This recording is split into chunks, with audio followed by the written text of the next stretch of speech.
I never really knew him as a person. I knew of his work and I read about it, that kind of thing. But I felt the presence of his spirit. I have to say that that's one of the things that really motivated me. You know, either his spirit captured me or I captured his spirit. I don't know, but I knew it was in me, in that kind of determination. But it was determination to not allow white people to make black folks feel that they were worthless. And that was the whole purpose of the system, segregation and all that, discrimination and intimidation and lynching people and running people out of town. The thing that people said in Selma is that, yes, you could stand up, but you'll get your head cut off, because they knew a history of people who had tried to stand up and they lost. Let me give you an example. After the Supreme Court decision of 1954, the courts laid out a procedure for desegregating your schools.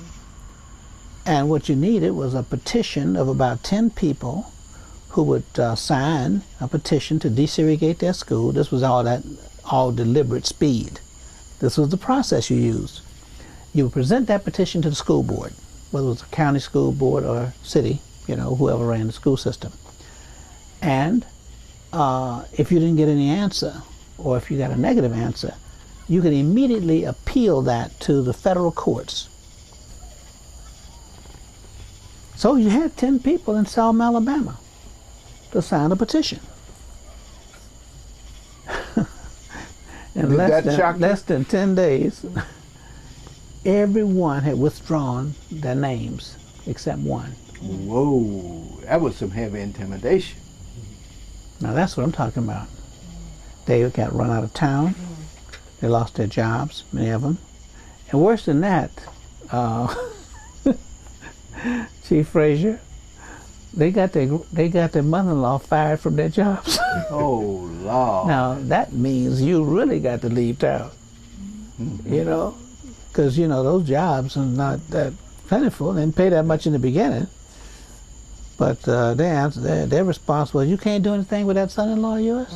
Well, you don't need to come back here. Mm-hmm. You need to go home and try to see, can you get him straightened out? Sign the petition to my integrated school. Where does he think he is? Okay? So it was thick. Now guess what, Chief Frazier? Come on with it. Why is it that you had bombings in Montgomery? They bombed the church. They bombed Dr. King's house. At Birmingham, they used to call it Birmingham. Have you ever noticed that there was not one bomb in Selma? No, sir, I hadn't noticed, but that was a good point. That's a good point. There's a reason why. Well, I guess the intimidation was so tough and the strategy for holding people down was just effective. You had a large number of white people participating in the intimidation. Every white male who was 21 years old could be deputized in Selma, given a badge.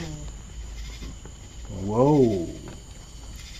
And the nightstick, see, they already had their guns, so you didn't have to furnish your guns for, you know, they already had pistols and shotguns, they had all that. And those long batons they had that they beat people with, all right, were actually table legs, because there was a Selma table company that made tables in Selma. So you can go to the laugh machine yourself as a deputy and make your own billy stick, we call it. Mm-hmm.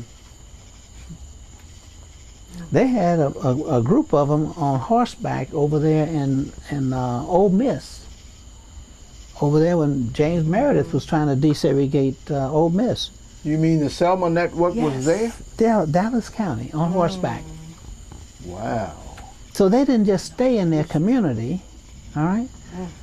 Now, I have to say to you that, again, I always try to find out why, okay? Because I think you cannot really know how high you can build a building unless you know how deep the foundation is.